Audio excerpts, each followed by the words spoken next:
Om Shanti. Good morning.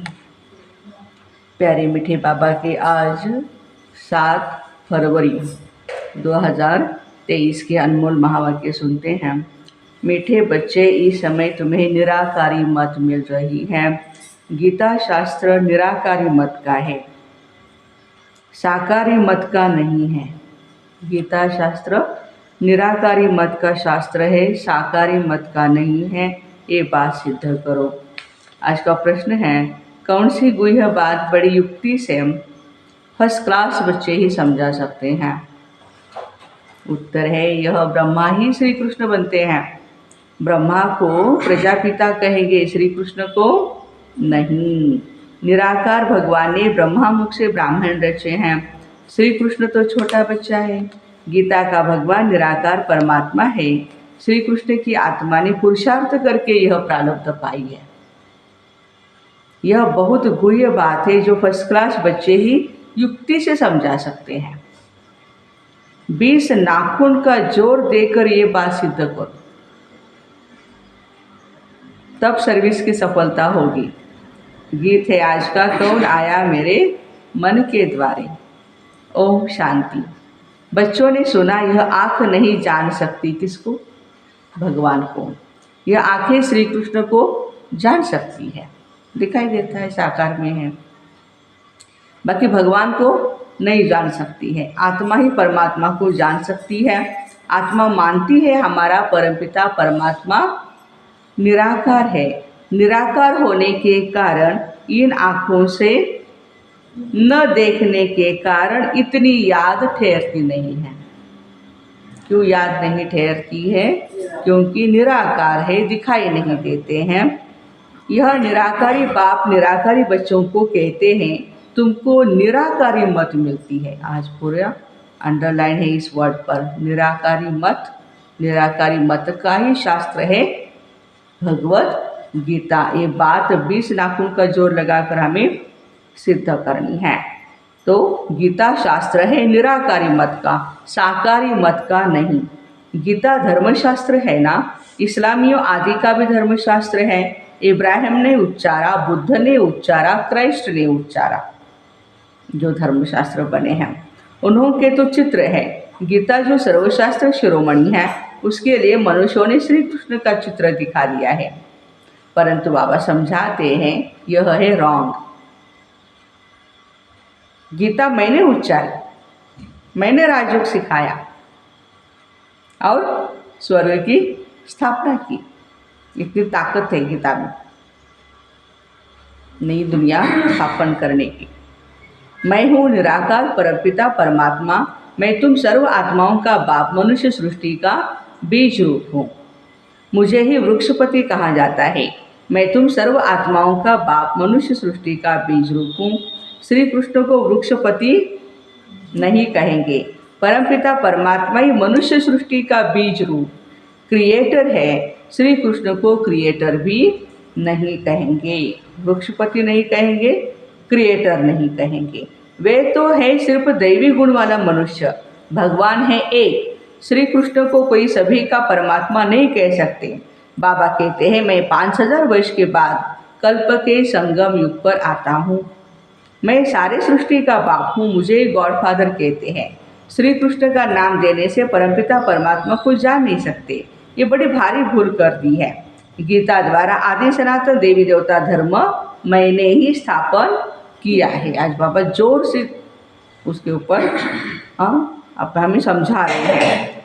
तो मुझे शिव व रुद्र भगवान कहा जाता, और कोई भी मनुष्य सूक्ष्म देवता को या मनुष्य को भगवान नहीं कहा जाता है।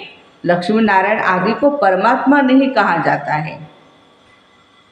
कहा जाता है परमात्मा एक है। भगवान वाच भी है तो जरूर भगवान आया होगा, आकर के राजयोग सिखाया है। बाबा कहते हैं, कल्प पहले भी मैंने तुम बच्चों को कहा था। श्री कृष्ण कभी भी बच्चे बच्चे नहीं कह सकते हैं। देखो कितना फर्क है। जितना भगवान बच्चे बच्चे हम बच्चों को कहते हैं, वैसे श्री कृष्ण नहीं कह सकते। परमपिता परमात्मा ही सबको बच्चे कहते हैं। कल्प पहले भी मैंने तुम बच्चों को कहा था, हे बच्चे, देही अभिमानी बनो। आपको ही बिंदु मुझ निराकार बाप को अपना भगवान समझो। साकारी बाप प्रजापिता ब्रह्मा ठहरा, क्योंकि ब्रह्मा द्वारा ही भगवान ने ब्राह्मण ब्राह्मणियाँ रची। श्री कृष्ण प्रजापिता नहीं है। भगवान कहते हैं मैं ब्रह्मा मुख द्वारा ब्राह्मण ब्राह्मणियाँ रचता हूँ, यह ब्रह्मा ही फिर श्री कृष्ण बनते हैं। ये कितनी गुह्य बातें हैं, ये समझाने में बड़ी युक्ति चाहिए। फर्स्ट क्लास बच्चियाँ ही समझा सकेंगी। आज का माताओं को बाबा शाबाशी दे रहे हैं, जो फर्स्ट क्लास बच्चियाँ हैं। बाबा कहते हैं बहुत अच्छा बच्चा व बच्ची हो जो सिद्ध करे गीता का भगवान निराकार परमपिता परमात्मा है। जिसने ही गीता रची है उसने ही बच्चों को राजयोग भी सिखाया है। तो बाबा कहते हैं कि मैंने ही स्वर्ग रचा, जरूर ऊंचते ऊंच बाप ही राजयोग सिखाएगा। श्री कृष्ण ने तो प्रारब्ध पाई है, प्रारब्ध देने वाला है परमपिता परमात्मा। श्री कृष्ण है उनका बच्चा। श्री कृष्ण की आत्मा ने पुरुषार्थ किया और यह प्रारब्ध पाई। पुरुषार्थ कराने वाले को उड़ाकर पुरुषार्थ कर प्रारब्ध पाने वाले का नाम रख गीता को खंडित कर दिया। पुरुषार्थ कराने वाले को उड़ाया, पुरुषार्थ कर प्रारब्ध पाने वाले श्री कृष्ण का नाम डालकर फिर गीता का खंडन किया गया। देखो कैसे सेंटेंस ये बहुत महत्वपूर्ण है। सर्विस को बढ़ाने के लिए बच्चों को 20 नाखून का जोर देना चाहिए। गीता किसने उच्चारी, गीता द्वारा कौन सा धर्म स्थापन किया गया, किसने स्थापन किया, ये सही बात से तुम अच्छी रीति जीत पहन सकते हो। परमपिता परमात्मा द्वारा स्वर्ग के मालिक बनते हैं, ना कि श्री कृष्ण द्वारा। तो इस बात पर मेहनत करनी है। सब शास्त्र है गीता के बच्चे, तो बच्चों से कभी भी वर्षा नहीं मिल सकता। वर्षा तो जरूर बाप ही देंगे, काका चाचा मामा गुरु आदि कोई से भी वर्षा नहीं मिलता है, बाप से मिलता है।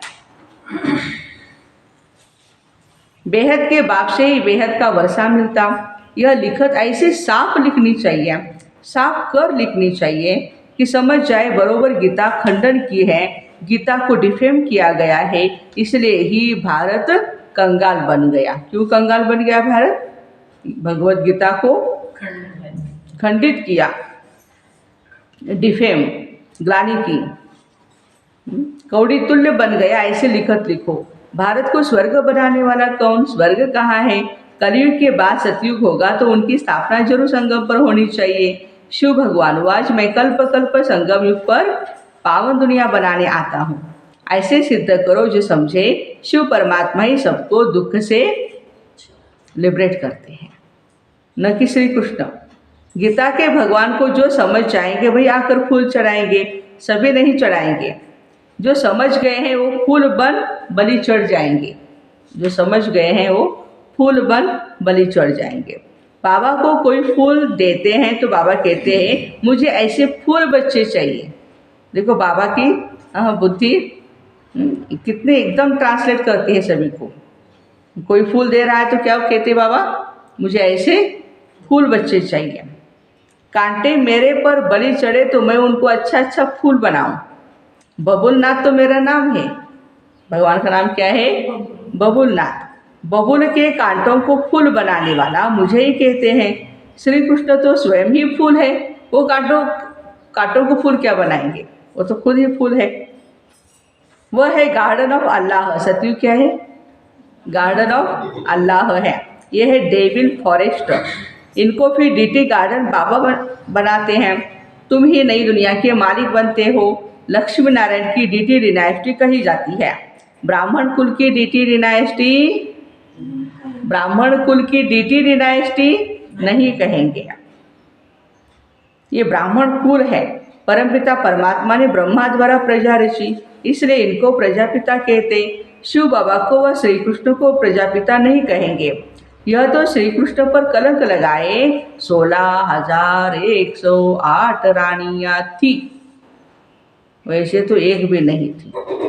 वो तो बच्चा है।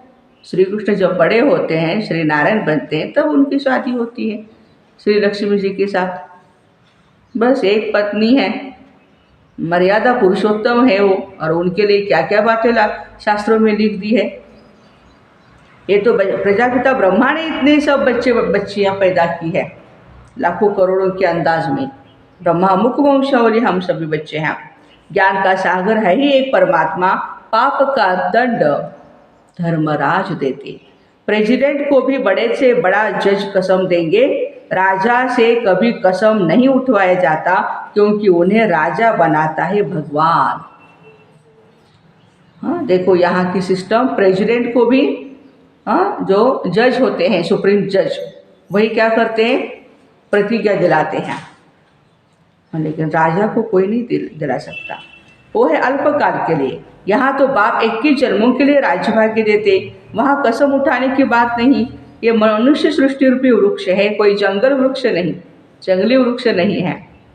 परमपिता परमात्मा को वृक्षपति कहते। श्री कृष्ण इस वृक्ष का राज नहीं बता सकते, वृक्षपति ही समझा सकते हैं। नर से नारायण तो बाप ही बनाएगा, न कि श्री कृष्ण। मुख्य धर्मशास्त्र है 4, बाकी सब है दंत कथाएं। पहला धर्म कौन सा स्थापन हुआ और किसके द्वारा? स्वर्ग में था देवी देवता धर्म, तो जरूर वह बाप ही रचेगा। बाप पुरानी दुनिया से लिबरेट करते हैं, क्योंकि दुख बहुत है,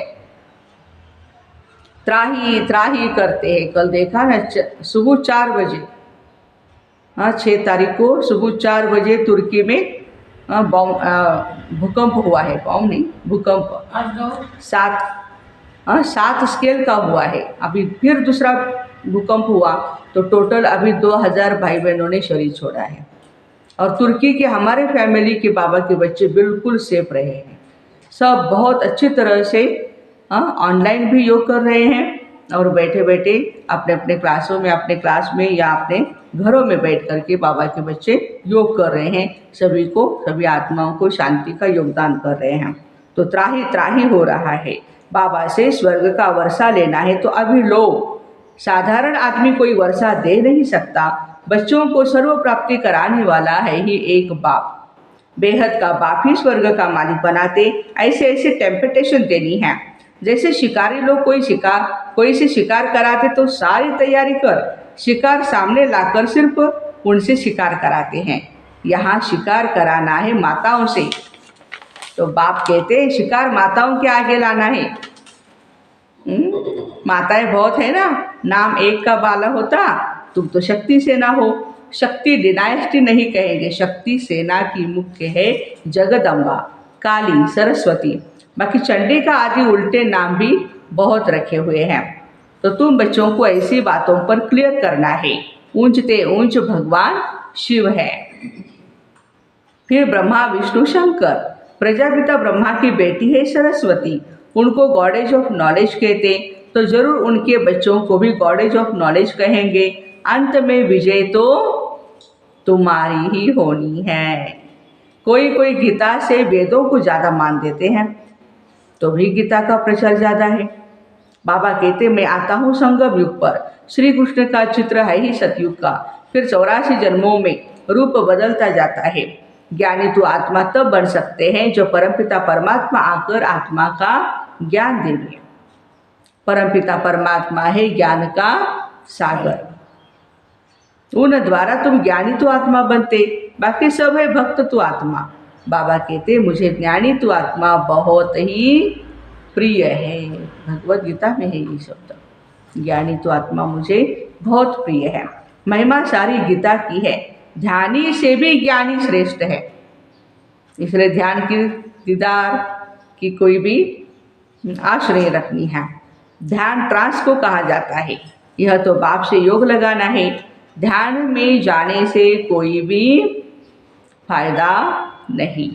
बाबा कहते मैंने राजयोग सिखाया था, श्री कृष्ण को यह प्रारब्ध मैंने दी, जरूर अगले जन्म में पुरुषार्थ किया होगा। सारी सूर्यवंशी राजधानी ने मेरे द्वारा ही प्रारब्ध पाई। दिलवाड़ा मंदिर का कॉन्ट्रास्ट भी ऐसे लिखो जो पढ़ने से ही मनुष्यों को झट तीर लग जाए। फॉर्म भी भराना है। बेहद का बाप ज्ञान का सागर बहुत मीठा है, हमको राजयोग सिखलाता है। वो सतगुरु बिगर घोर अंधियारा। ऐसे बाप की महिमा करने में हाँ, बुद्धि से ल आएगा। बाबा सन्मुख आकर जन्म दे तब तो ल होगा ना। तुमको जन्म दिया है तब तो ल हुआ है। बाबा के साथ ल क्यों हुआ? क्योंकि उन्होंने सन्मुख आकर हम बच्चों को जन्म दिया है। बाबा कहने से स्वर्ग की याद आता है। बाबा स्वर्ग की स्थापना करते हैं, हम उनसे वर्षा ले रहे हैं। विश्वास करो या ना करो, बेहद का बाप तो सभी का बाप है, उनसे जरूर स्वर्ग का वर्षा मिलेगा। बाप है ही नई दुनिया का रचयिता, तो जरूर नई दुनिया का वर्षा देंगे। अच्छा, मीठे मीठे सिक्के दे बच्चों प्रति माता पिता बाप दादा का याद प्यार और गुड मॉर्निंग। रूहानी बाप की रूहानी बच्चों को नमस्ते। हम रूहानी बच्चों की रूहानी माता पिता बाप दादा को याद प्यार गुड मॉर्निंग और नमस्ते। वाह बाबा वाह, शुक्रिया बाबा शुक्रिया। मातेश्वरी जी के अनमोल महावाक्य होते हैं। पहले पहले यह जानना जरूरी है अपना असली लक्ष्य क्या है, वो भी अच्छी तरह से बुद्धि में धारण करना है, तभी पूर्ण रीति से उस लक्ष्य में उपस्थित हो सकेंगे। अपना असली लक्ष्य है मैं आत्मा उस परमपिता परमात्मा की संतान हूँ, असल में कर्मातीत हूँ। फिर अपने आप को भूलने से कर्म बंधन में आ गए, अपने आप को भूलने से कर्म बंधन में आ गए। अब फिर से वो याद आने से, इस ईश्वरीय योग में रहने से अपने किए हुए विकर्म विनाश कर रहे हैं। तो अपना लक्ष्य हुआ मैं आत्मा परमात्मा की संतान हूँ। बाकी कोई अपने को हम सो देवता समझ उस लक्ष्य में स्थित रहेंगे, तो फिर जो परमात्मा की शक्ति है वो मिल नहीं सकेगी। और देवता समझ उस लक्ष्य में स्थित रहेंगे, देखो न फिर तुम्हारे विकर्म विनाश होंगे। अब यह अपने को फुल ज्ञान है, मैं आत्मा परमात्मा की संतान, कर्मातीत हो, भविष्य में जाकर जीवन मुक्त देवी देवता पद पाऊंगी। इस लक्ष्य में रहने से वह ताकत मिल जाती है। अब यह जो मनुष्य चाहते हैं, हमको सुख शांति पवित्रता चाहिए, वो भी जब पूर्ण योग होगा तब ही प्राप्ति होगी। बाकी देवता पद तो अपनी भविष्य प्रारब्ध है, अपना पुरुषार्थ अलग है और अपनी प्रारब्ध भी अलग है। तो यह लक्ष्य भी है, अपने को इस लक्ष्य में नहीं रहना है कि मैं पवित्र आत्मा आखिरी परमात्मा बन जाऊंगी, यह हमारा लक्ष्य नहीं है। परंतु हमको परमात्मा के साथ योग लगाए, पवित्र आत्मा बन, बाकी आत्मा कोई परमात्मा नहीं बन सकती है।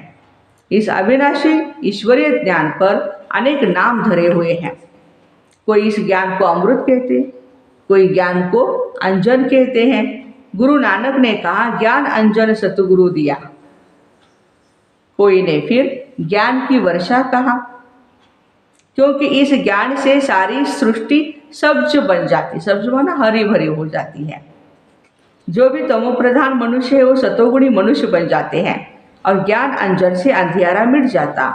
तो इस ही ज्ञान को फिर अमृत कहते हैं, जिससे जो मनुष्य 5 विकारों की अग्नि से जल रहे हैं उससे ठंडे हो जाते।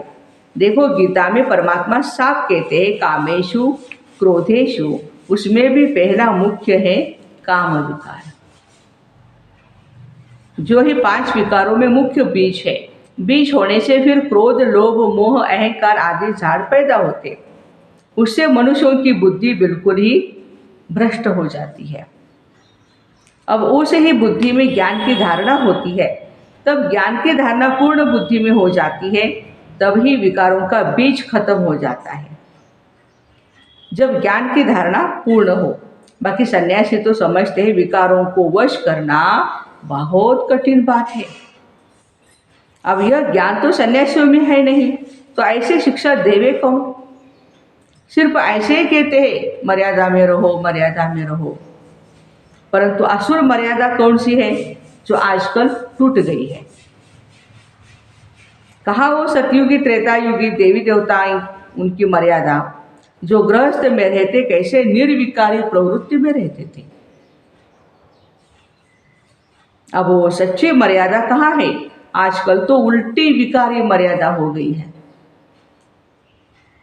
उसका पालन कर रहे हैं। एक दो को ऐसे सिखलाते हैं मर्यादा में चलो। मनुष्य का पहला फर्ज क्या है वो तो कोई नहीं जानते, बस इतना ही प्रचार करते हैं, मर्यादा में रहो।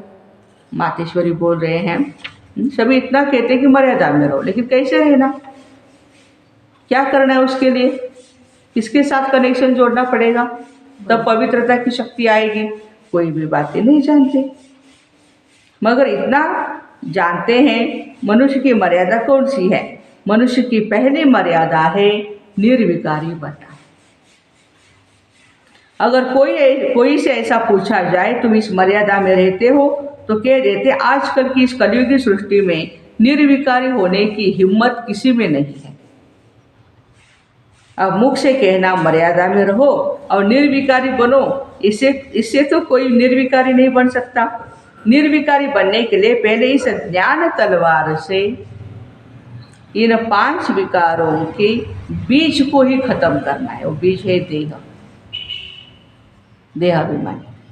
उस बीज को ही ज्ञान तलवार से हमें खत्म करना है, तब ही विकर्म भस्म हो जाएगा। धारणा के लिए मुख्य सार है, बाप का प्रिय बनने के लिए बुद्धि में ज्ञान को धारण कर ज्ञानी तू आत्मा बनना है। बाप से योग लगाना है, ध्यान की आश नहीं रखनी है। सेकंड पॉइंट है, माताओं को आगे रख उनका नाम रखना है, बढ़ाना है। अथॉरिटी से गीता के भगवान को सिद्ध करना है। 20 नाखून के जोर से सर्विस को बढ़ाना है।